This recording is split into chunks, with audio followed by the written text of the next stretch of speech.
여러분 반갑습니다. 반갑다는 소리가 너무 적습니다. 별로 안 바쁘신가? 오늘 이 자리에 저를 불러주셔서 대단히 감사합니다. 함께 말씀의 은혜를 나누는 시간 될 수 있기를 바랍니다. 본문 말씀은 잠시 뒤로 미루고 영화 한 편의 이야기로 시작하는 것을 양해해 주시기 바랍니다. 우리말 제목으로 마지막 사중주라는 영화가 수년 전에 우리나라에서 상영되었는데 한국에서는 예술 영화로는 최초로 관객 10만 명을 돌파했다는 것입니다. 이 영화는 베토벤의 16편의 현악 사중주 곡 중에 후기 작품에 속하는 14번째 곡을 공연하기 위해서 한 유명한 현악 사중주단이 연습하는 과정에서 네 단원 사이에 일어나는 갈등과 애증과 고뇌를 그린 영화입니다. 보신 분이 계신지 모르겠는데요. 기회가 되면 한번 보실 것을 권합니다. 근데 그 영화가 19금 영화로 되어 있어요.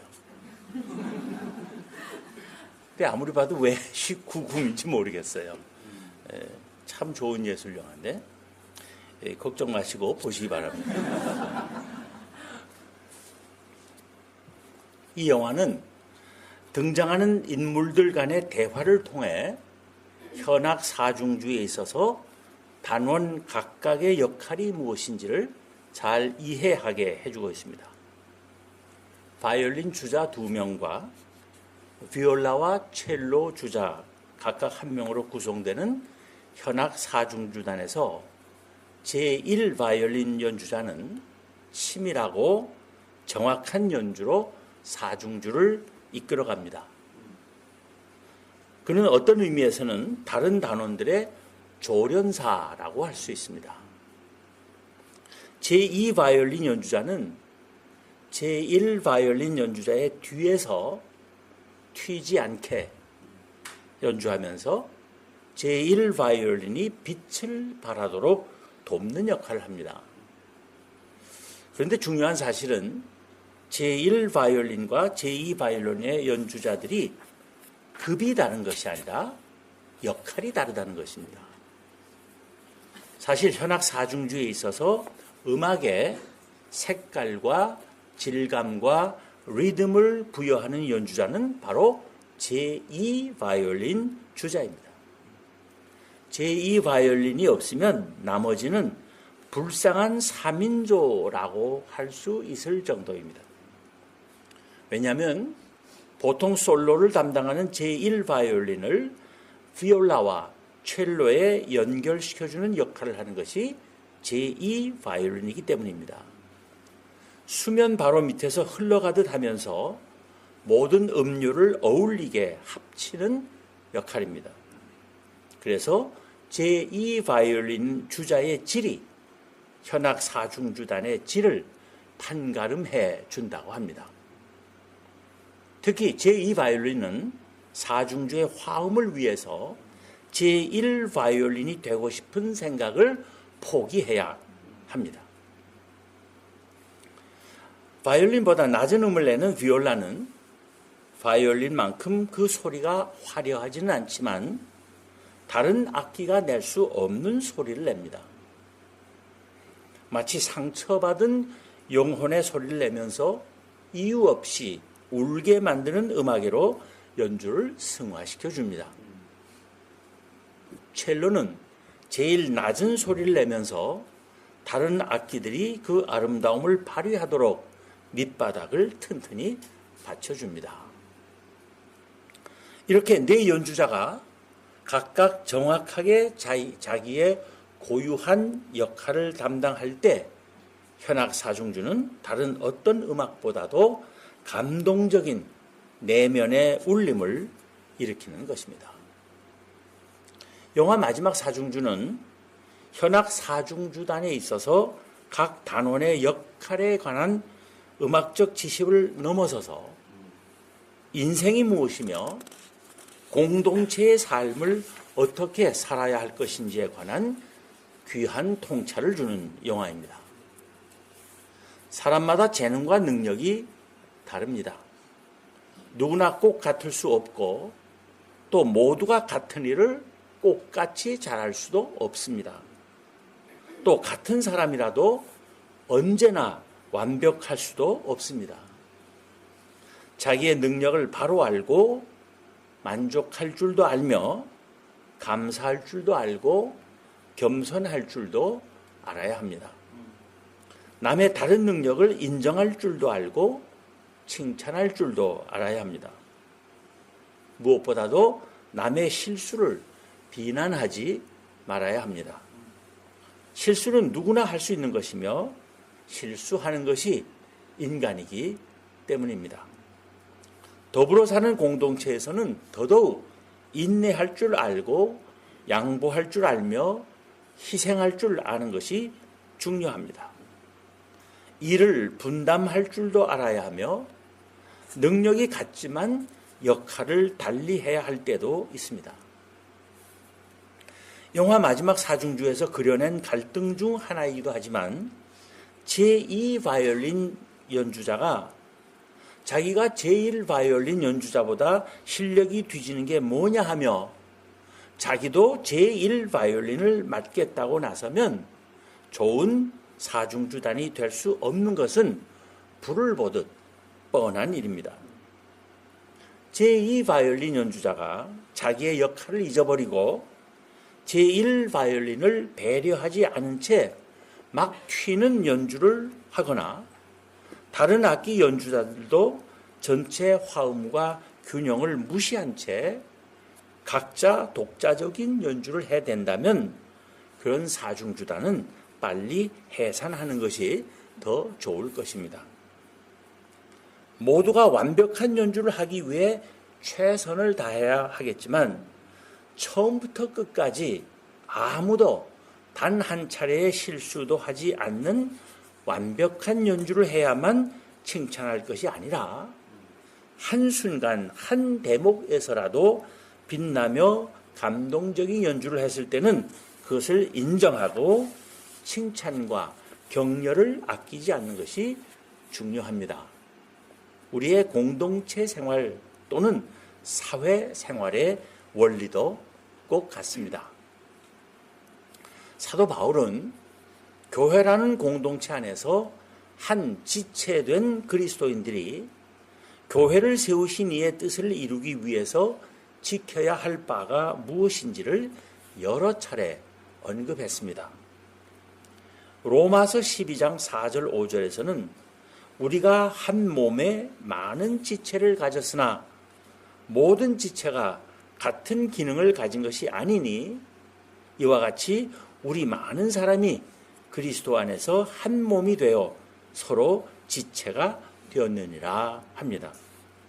오늘 본문 12장 4절부터 11절에서는 은사는 여러 가지나 성령은 같고 직분은 여러 가지나 주는 같으며 또 사역은 여러 가지나 모든 것을 모든 사람 가운데서 이루시는 하나님은 같으니 각 사람에게 성령을 나타내심은 유익하게 하려 하심이라. 제가 가진 성이 여러분 사용하신 성령하고 조금 다른 것 같아요. 저는 개역 개정판인데 어떤 사람에게는 성령으로 말미암아 지혜의 말씀을, 어떤 사람에게는 같은 성령을 따라 지식의 말씀을, 다른 사람에게는 같은 성령으로 믿음을, 어떤 사람에게는 한 성령으로 병 고치는 은사를, 어떤 사람에게는 능력 행함을, 어떤 사람에게는 예언함을, 어떤 사람에게는 영들 분별함을, 다른 사람에게는 각종 방언 말함을, 어떤 사람에게는 방언들 통역함을 주시나니 이 모든 일은 같은 한 성령이 행하사 그의 뜻대로 각 사람에게 나누어 주시는 것이니라 합니다. 그리고 또 오늘 본문 28절부터 30절에서도 하나님이 교회 중에 몇을 세우셨으니 첫째는 사도요, 둘째는 선지자요, 셋째는 교사요, 그 다음은 능력을 행하는 자요, 그 다음은 병 고치는 은사와 서로 돕는 것과 다스리는 것과 각종 방언을 말하는 것이라. 다 사도이겠느냐? 다 선지자이겠느냐? 다 교사이겠느냐? 다 능력을 행하는 자이겠느냐? 다 병 고치는 은사를 가진 자이겠느냐? 다 방언을 말하는 자이겠느냐? 다 통역하는 자이겠느냐? 합니다.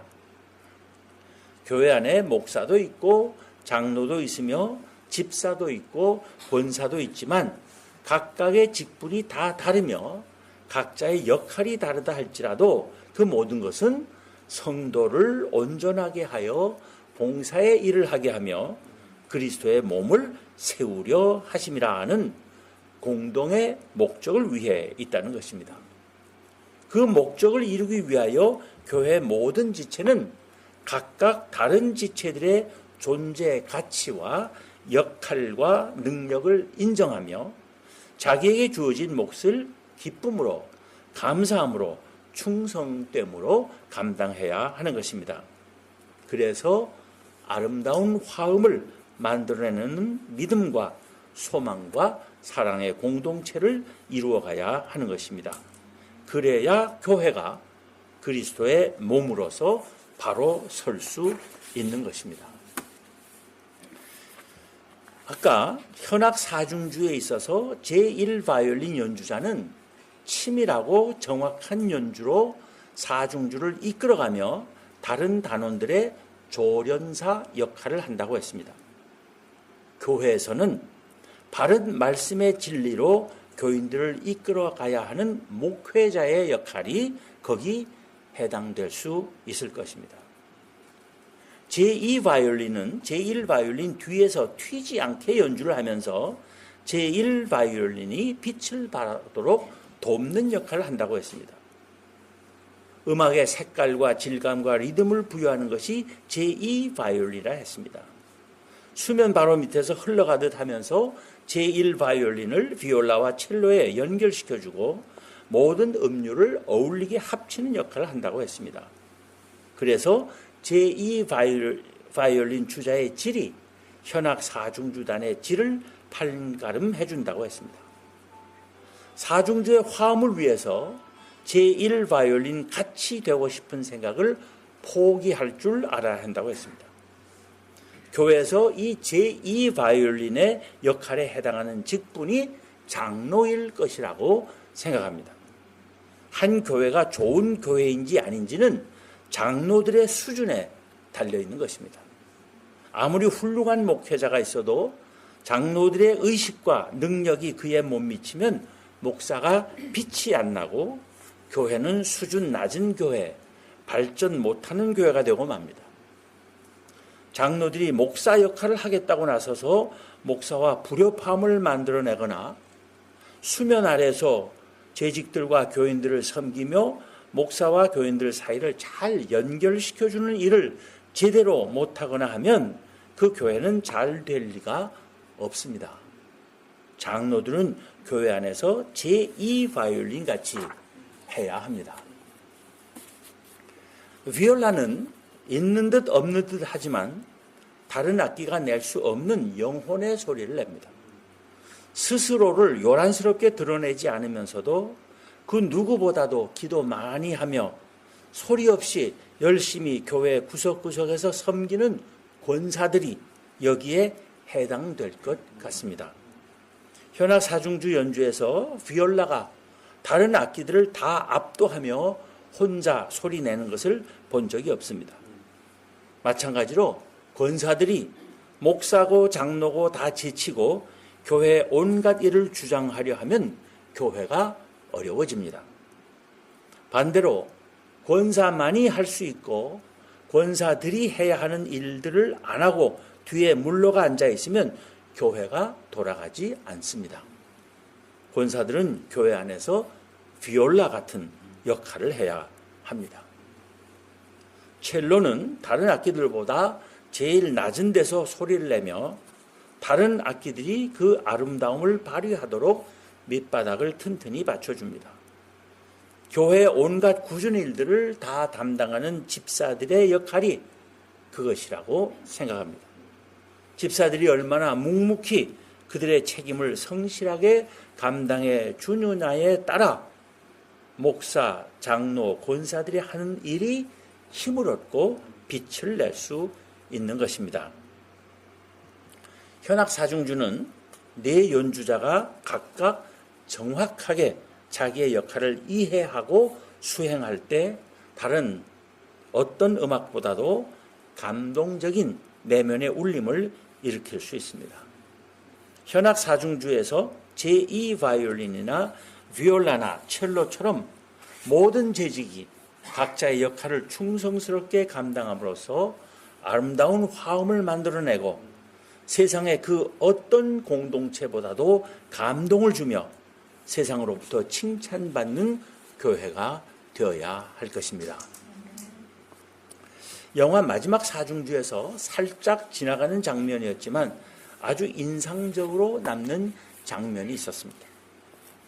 사중주단이 연습을 시작하고 얼마 안 가서 제1 바이올린 주자가 말하기를 비브라토가 안 맞아요 하며 연습을 중단시키는 것이었습니다. 깜짝 놀랐습니다. 비브라토까지 일치시켜야 하는구나 하는 생각에 가볍게 소름이 돋는 느낌을 가졌습니다. 그리고 깨달은 바가 있습니다. 제 아버님이 바이올리니스트였는데 그래서 제가 어릴 때 바이올린을 배웠습니다. 손가락으로 현을 짚고 이렇게 떠는 것을 바이브레이션이라고 그래요. 비브라토예요. 이 손가락을 짚고 이 바이브레이션을 주어야 소리가 부드러워집니다. 바이브레이션 없이 그냥 그면 아주 빡빡한 소리만 나요. 뻑뻑한 소리가 나요. 그런데 가만 보면 연주자마다 바이브레이션의 속도가 다릅니다. 일반적으로 바이브레이션을 천천히 하면 평화롭고 흐느적거리는 것 같은 소리나 애절하게 흐느끼는 듯한 소리가 납니다. 바이브레이션을 빨리 하면 힘이 있고 반짝반짝하며 생동감 넘치는 소리가 납니다. 이 생각을 하면서 비브라토가 안 맞는다고 하며 연습을 중단하던 제1 바이올리니스트의 그 완벽주의가 이해되었습니다. 애절하게 흐느끼는 소리를 내야 하는 대목에서는 다 같이 그렇게 하고 생동감 넘치는 소리를 내야 할 때는 모두가 그렇게 해야 하지 않느냐 하는 것입니다. 사중주곡의 연주는 소리의 화음만 아니라 영혼의 떨림까지도 일치시켜야 진정한 사중주가 되고 감동을 불러일으킬 수 있을 것이라는 생각을 하며 이 원리는 우리의 공동체의 삶에도 그대로 적용되어야 한다는 생각을 한 것입니다. 한 공동체 안에서 누구는 울고 있는데 누구는 낄낄대며 웃고 있으면 되겠습니까? 한쪽에서는 기뻐하고 있는데 다른 한쪽에서는 화를 내고 있으면 잘하는 것이겠습니까? 어떤 사람들은 열심히 봉사하고 있는데 어떤 사람들은 빈둥빈둥 놀고 있으면 좋은 공동체라 할 수 있겠습니까?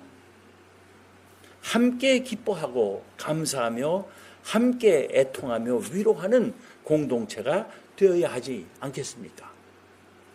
영혼의 감격과 진동이 일치하는 성도들이 될 때 교회는 아름다운 믿음과 소망과 사랑의 공동체가 될 것입니다. 그런 공동체가 되려는 의지와 노력이 모든 교우에게 있어야 할 것입니다. 교향곡과 마찬가지로 현악 사중주곡도 대악장으로 구성하여 작곡하는 것이 일반적인데 베토벤은 이 화제의 영화에 등장하는 제14번 곡은 예외적으로 7악장으로 구성해서 작곡했습니다. 그리고는 또 각 악장이 끊어지지 않고 모두 연결되도록 작곡했습니다.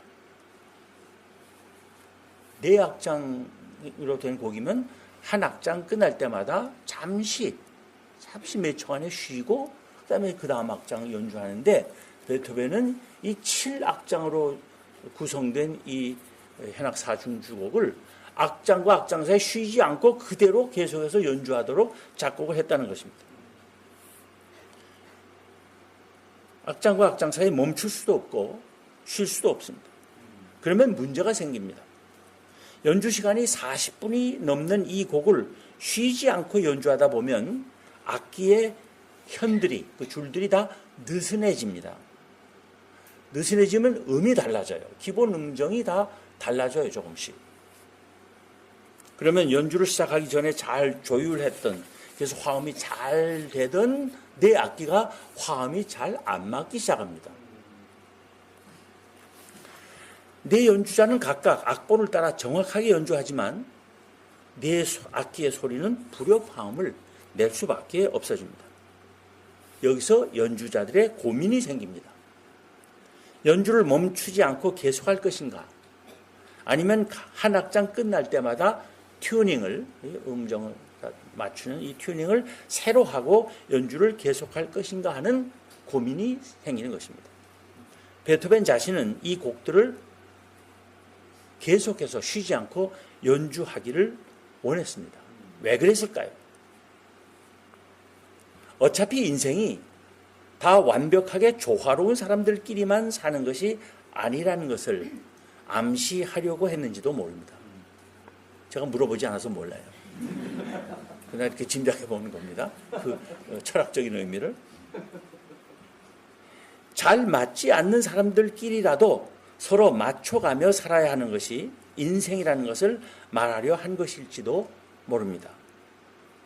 아무튼 작곡자의 의도대로 쉼 없이 연주를 하려면, 즉 각 현의 음정들이 틀려진 채로 정상적인 연주를 하면 화음이 깨질 것이기 때문에 그런 가운데서도 최상의 화음을 만들어내기 위해서는 어떻게 해야 하겠습니까?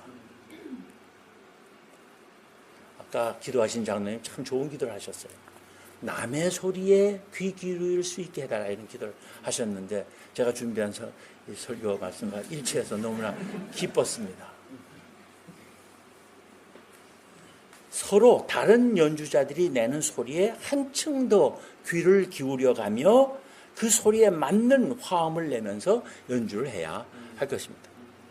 여기에 교회라는 공동체 안에서 아름다운 화음이 울려 퍼지기 위한 귀한 교훈이 있다고 봅니다.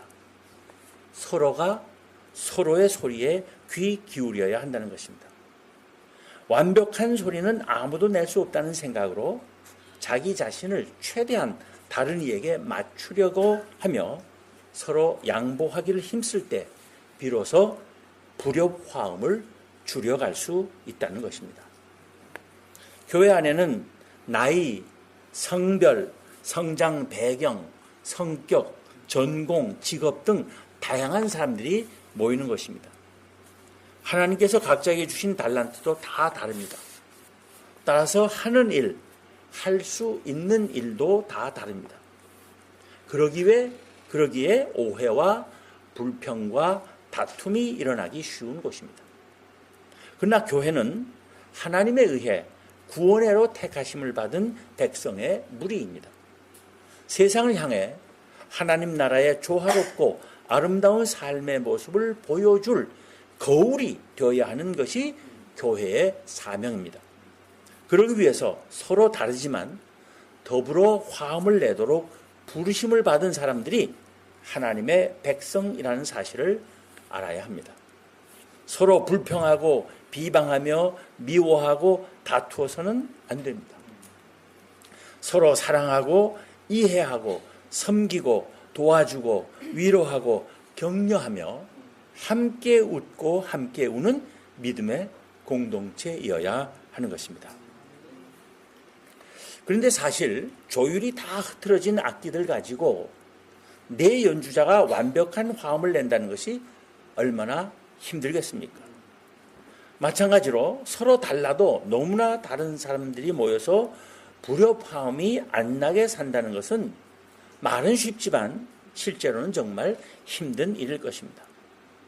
서로 남의 소리에 귀 기울이며 화음을 만들려고 노력해야 한다지만 서로 다 다른데 누구를 기준으로 음을 맞추겠습니까? 서로 자기를 기준으로 음을 맞추라고 요구하기 시작하면 싸움만 커질 것입니다. 이때 유일한 조화의 길이 있습니다. 모두가 하나님의 뜻에 자기의 생각을 맞추는 것입니다. 이것이 화음을 만드는 믿음의 공동체가 되는 첫째 비결입니다. 오늘 본문 마지막 절인 31절을 봅니다. 너희는 더욱 큰 은사를 사모하라. 내가 또한 가장 좋은 길을 너희에게 보이리라. 교회 안에 각종 은사와 직분과 사역이 있지만 그것은 다 하나님께서 그리스도의 몸인 교회를 세우려 하시고 그 공동체를 유익하게 하려 하시기 위하여 세우신 것이라고 말한 사도 바울은 각자 은사와 직분과 사역이 다른 사람들이 모여 건강한 공동체를 이루는 비결이 무엇인지를 말하려고 하는 것입니다. 그가 말하는 더욱 큰 은사, 가장 좋은 길이 무엇이겠습니까? 본문 31절에 이어지는 고린도전서 13장이 소위 사랑장이라 불리는 장이라는 사실이 답을 주고 있습니다. 13장 전체가 사랑을 말하고 있지만 특히 그 유명한 31절이 무엇입니까? 그런즉 믿음, 소망, 사랑 이 세 가지는 항상 있을 것인데 그 중에 제일은 사랑이라. 그렇습니다. 교회가 하나 되고 아름다운 화음을 낼 수 있는 최고의 비결은 사랑입니다.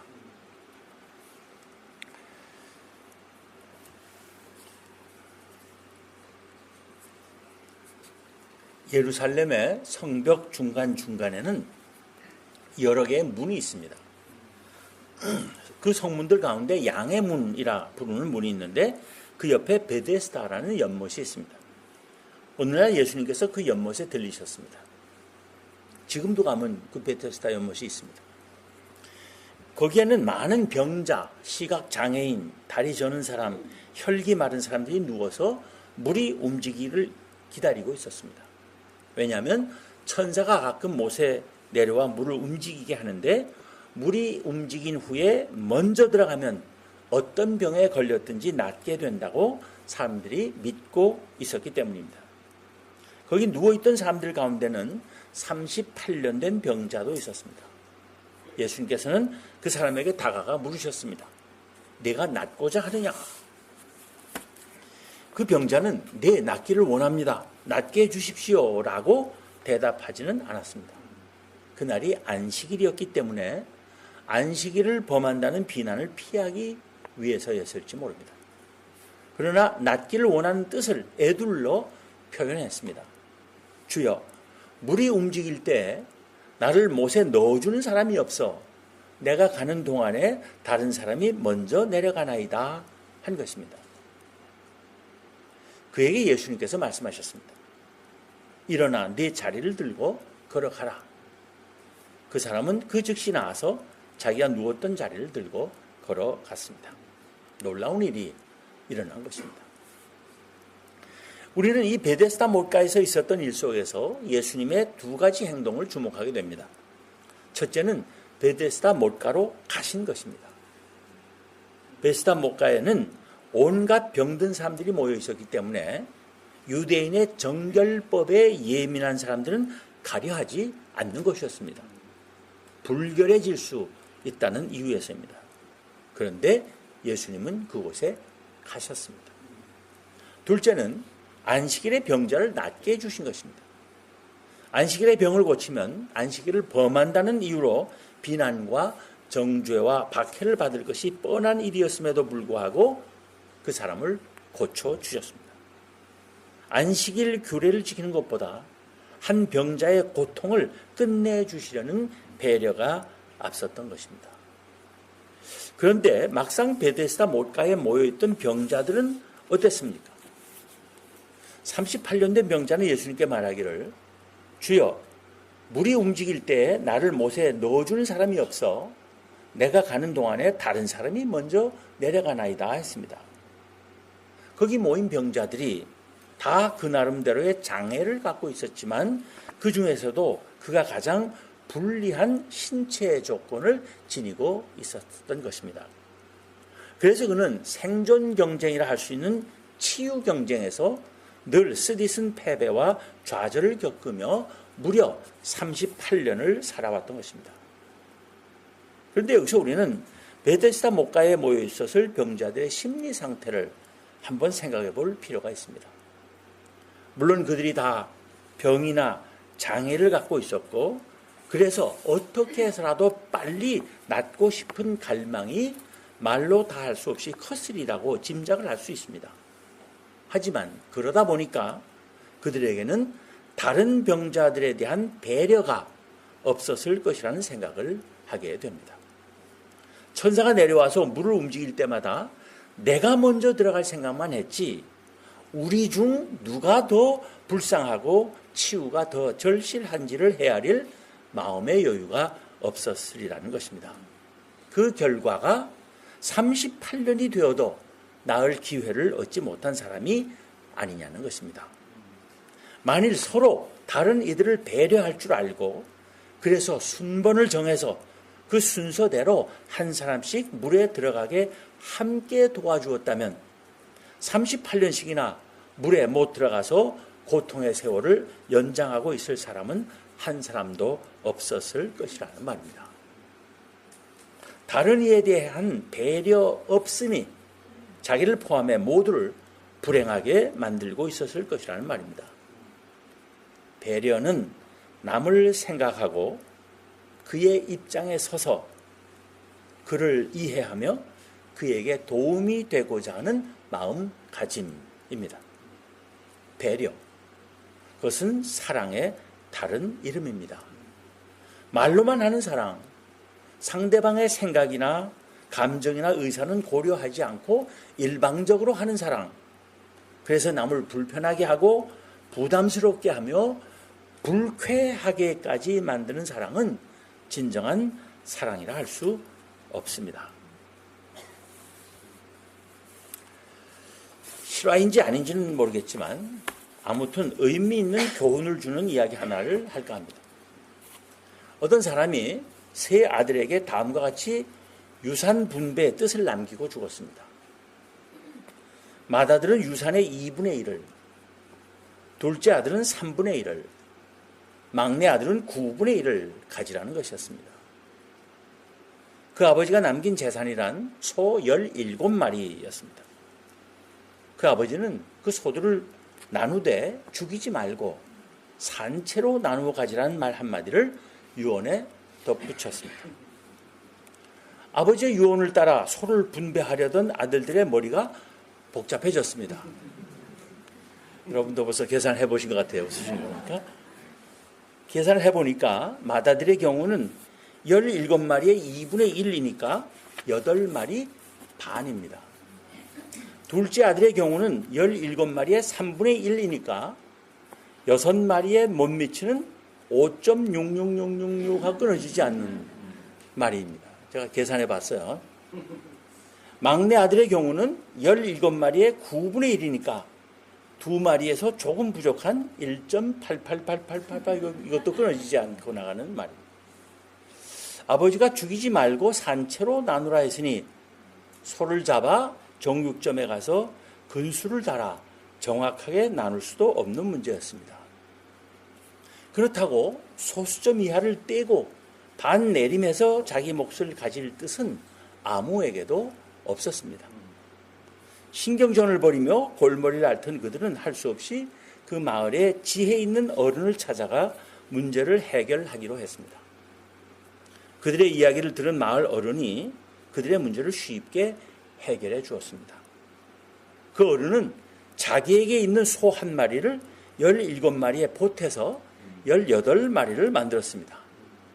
그리고는 맏아들에게 18마리의 2분의 1인 9마리를 주고 둘째에게는 그 3분의 1인 6마리를 주고 막내에게는 또 그 9분의 1인 2마리를 주었습니다. 세 아들 모두 아버지가 정해준 몫에서 반올림을 해서 더 받은 것입니다. 그런데 세 아들이 각각 9마리, 이제부터 계산 잘하세요. 세 아들이 각각 9마리, 6마리, 2마리를 받고 나니 1마리가 남았습니다. 그 마을 어린이는 빙그레 웃으며 1마리 남았는데 이건 원래 내 것이니 내가 도로 가져야지 했습니다. 그렇게 해서 모두에게 만족스러운 해결이 이루어진 것입니다. 이 이야기가 혹시 신기하게 여겨지십니까? 표정 관리들 하시느라고 저는 이 이야기 들을 때 처음에 신기했어요. 그런데 신기할 것 없습니다. 우선 수학적으로 궁금증을 풀어봅니다. 만일 이 이야기가 신기하게 여겨진다면 그것은 아마도 2분의 1과 3분의 1과 9분의 1을 합치면 1이 될 것이라는 선입견 때문일 것입니다. 근데 실제로 그 합계가 1보다 적은 18분의 17입니다. 달리 말하면 세 아들이 자기들에게 정해진 몫을 모두 반올림해서 가질 수 있는 18분의 1이라는 여유분이 있었던 것입니다. 세 아들에게 주어진 몫에서 소수점 이하를 다 떼면 8마리, 5마리, 1마리입니다. 그걸 합치면 14마리입니다. 그러니까 3마리가 남는 것이며 3명 모두 각자의 몫을 반올림해서 1마리씩 더 가질 수 있었던 것입니다. 여기서 왜 그들의 아버지가 소들을 나누되 죽이지 말고 산채로 나누어 가지라고 했는지를 알 수 있는 것입니다. 그런데 왜 세 형제는 그렇게 잘 분배될 것을 가지고 골머리를 앓았던 것입니까? 여기서 수학의 문제가 아닌 그 세 형제의 마음의 문제가 대두되는 것입니다. 세 형제는 모두 다른 두 형제가 반올림해서 가지면 내가 손해볼 것이라는 생각에 사로잡혔을 것이라고 봅니다. 그리고 나는 절대 양보 못하겠다는 마음이 그들 모두의 사고를 경직시켰을 것이라고 봅니다. 맏아들은 자기가 장남임을 내세워 동생들의 양보를 당연한 듯 요구했을 수 있습니다. 둘째 아들은 형이 제일 많이 받았으니 형이 양보하는 것이 마땅하다고 여겼을 수 있습니다. 막내는 자기가 제일 조금 받았으니 형들이 양보해야 하는 것이 옳다고 주장했을 수 있습니다. 그러니 해결되기 힘들었을 것입니다. 안 싸워도 될 일인데 남에 대한 배려심이 없고 자기 우선, 자기 중심으로 생각하다 보니 형제간의 우위까지 깨질 뻔했던 것입니다. 맏아들이 얘들아 내가 제일 많이 받았으니 내가 양보하마 했다면 얼마나 좋았겠습니까? 둘째가 형님 우리는 여러 마리 받았으니 막내가 더 갖게 합시다 했다면 얼마나 좋았겠습니까? 막내가 형님들 아버지 살아계실 때 형님들이 아버지를 많이 도우셨으니 형님들이 더 가지셔야죠. 저는 한 일도 없는데요 뭐 라고 했다면 얼마나 좋았겠습니까? 어차피 모두가 다 자기 몫에서 반올림해서 더 가질 수 있도록 아버지가 분배해 주셨는데 말입니다.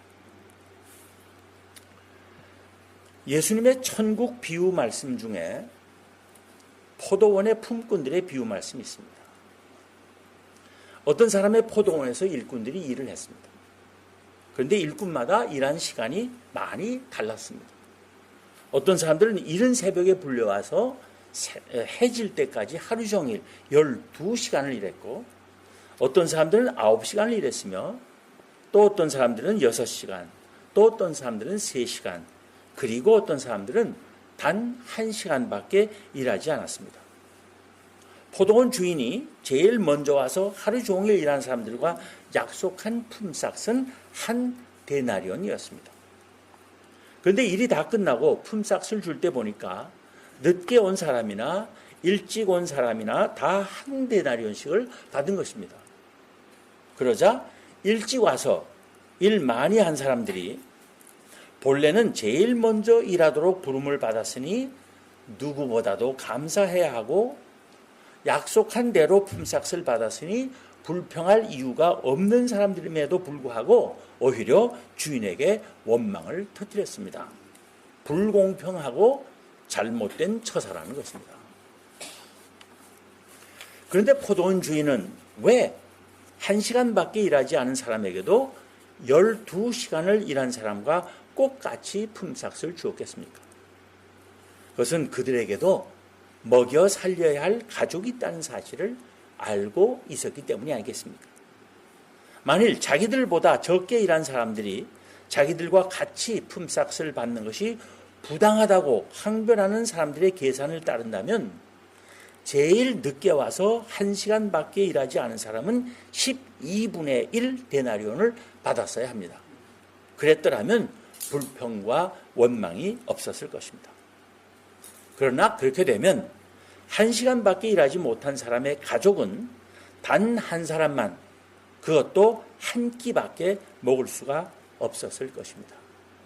왜냐하면 그 당시 한 데나리온은 4명을 기준으로 한 식구의 하루 생활비에 해당하는 돈이었기 때문입니다.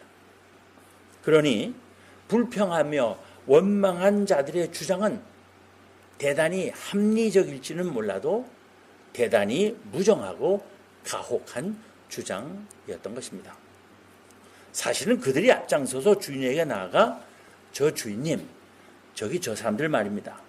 저들이 일한 시간은 짧지만 저들에게도 먹여 살릴 식구들이 있는데 죄송하지만 저들에게도 저희와 같이 한 데나리온씩 주시면 안 될까요?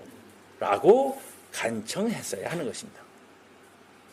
포도원 주인은 그것을 이미 알고 있었기 때문에 비록 일한 시간들은 다 달라도 모두가 집에 돌아가 가족들을 다 먹일 수 있도록 선처했던 것입니다. 포도원 주인이 아주 잘했음에도 불구하고 불평하고 원망한 사람들은 왜 그랬겠습니까? 자기중심적이며 이기적인 사고에 사로잡혀 있어서 다른 사람들에 대한 사랑의 관심과 배려가 일어날 수 없었기 때문입니다. 그래서 포도원 주인의 선한 일을 이해할 수 없었던 것입니다. 이 비유 말씀에서 포도원 주인은 하나님을 가리킵니다. 그리고 포도원은 하나님의 나라를 상징한다고 볼 수 있습니다.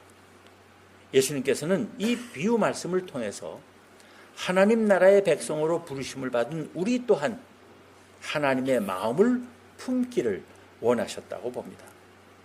달리 말하면 우리 모두가 각자의 계산법을 버리고 하나님의 계산법을 따르는 것입니다.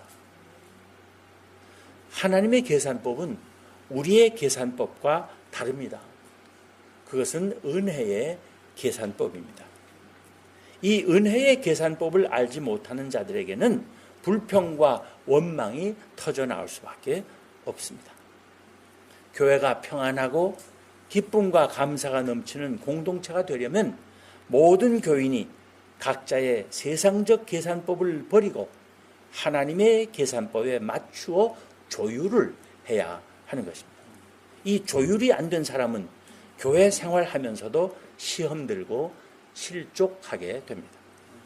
모두가 하나님의 은혜의 계산법을 따라 자기의 계산법을 조율함으로써 더불어 화음을 내는 공동체를 만들어가는 것이 하나님께서 기뻐하시는 뜻일 것입니다. 기도하겠습니다. 하나님 감사합니다. 하나님의 뜻을 따라 이 한 교회를 세우시고 또 이번에 가을 비전 축제를 열게 하시며 이 이한 교회가 조화롭고 아름다운 사랑과 믿음의 공동체가 되기 위하여 우리가 각자가 깨닫고 또 실천해야 할 것이 무엇인지를 함께 돌이켜볼 수 있는 시간 주신 것을 감사합니다. 하나님, 겨우 한 사람 한 사람이 모두 각자의 생각을 고집하지 않고 모두가 하나님의 뜻에 자기의 뜻을 맞추어 조율할 줄 알게 하시고 서로는 서로 배려하고 사랑하는 마음으로 하나님께 세우신 이 한 교회를 참으로 아름다운 공동체, 세상의 본이 되고 또 세상이 부러워하고 흠모하는 그런 공동체를 만들어 갈 수 있도록 은혜 위에 은혜를 더하여 주옵소서. 감사드리며 우리 주님 예수 그리스도 이름으로 기도하옵나이다. 아멘.